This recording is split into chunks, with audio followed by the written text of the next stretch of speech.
NATO in a minefield in front of Russia. Why can't it help Ukraine with ships and planes? Ukraine's survival as a sovereign state can be decided in the Donbass, and it depends on what weapons Ukraine will use to confront the Russian occupiers.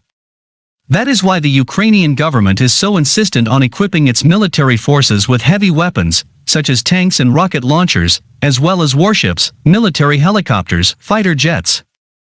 Meanwhile, almost all NATO countries have sent light weapons, defense equipment or ammunition, but not heavy weapons, because it was seen as a danger to be interpreted by Russia as interference in the war and thus justify an attack on NATO. The EU has approved €1.5 billion since the start of the war, of which member states can buy defense equipment, first aid kits, fuel and military equipment for Ukraine.